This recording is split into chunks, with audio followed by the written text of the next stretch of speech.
नई शिक्षा नीति,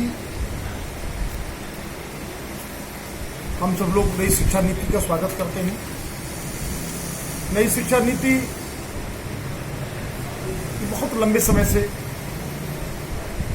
हम सभी शिक्षा से जुड़े हुए कार्यकर्ताओं के लिए एक महत्वपूर्ण चिंता का विषय बन गई। वास्तव में किसी भी देश की मातृभाषा के बिना उस देश की सांस्कृतिक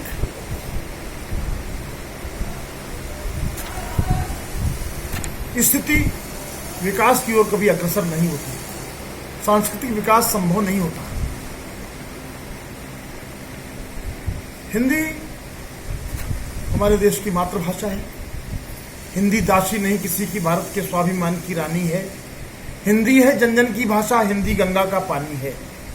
संपूर्ण प्रकृति ने इसका नूतन श्रृंगार किया। घर के आंगन की सज्जित सी रंगोली है। यह राष्ट्रवाद के स्वाभिमान की बोली है। किसी भी राष्ट्र का विकास मातृभाषा के विकास के बिना संभव नहीं है। अतः नई पीढ़ी के विकास से समस्त ज्ञान का मातृभाषा में उपलब्ध होना अनिवार्य है। दुनिया के बहुत सारे देश जैसे तुर्की, इजराइल, चीन, रूस, जापान व कोरिया मातृभाषा के ज्ञान के प्रवर्तन के साथ ही विकास की ऊंचाइयों तक पहुंचे हैं। भारतीय संस्कृति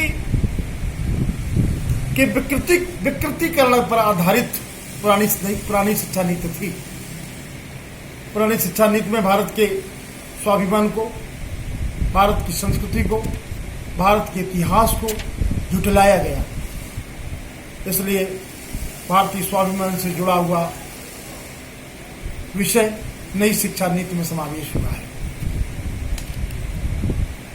नई शिक्षा नीति के अंतर्निहित बिंदुओं पर हम दृष्टिपात करें तो नई शिक्षा नीति आवश्यक इसलिए थी, इस्लाम द्वारा भारतीय शिक्षा तंत्र का विनाश किया गया। ब्रिटिश की शिक्षा प्रणाली मैकाले द्वारा प्रभावित थी। मैकाले का सोच था कि मानसिक परिवर्तन के बिना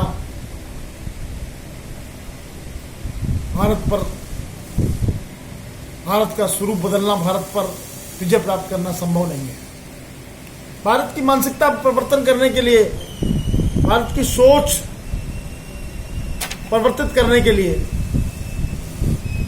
ब्रिटिश शिक्षा प्रणाली का प्रचार प्रसार किया गया। नई शिक्षा प्रणाली की घोषणा से भविष्य की शिक्षा व्यवस्था बहुत ही प्रभावित होने वाली है। भविष्य झांकता हुआ दिखाई पड़ रहा है। राष्ट्र, राष्ट्र प्रेम, राष्ट्रीयता और राष्ट्रवाद, इसका समावेश नई शिक्षा प्रणाली में, नई शिक्षा नीति में दृष्टिगोचर हो रहा है।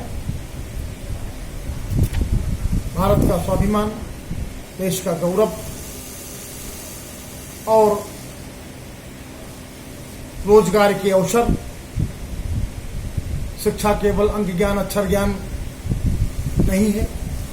शिक्षा एक विकास की श्रृंखला है। हमें लगता है कि हम नौकर नहीं, मालिक बनने की दिशा में नई शिक्षा नीति से अग्रसर होंगे, ऐसा मेरा विश्वास है।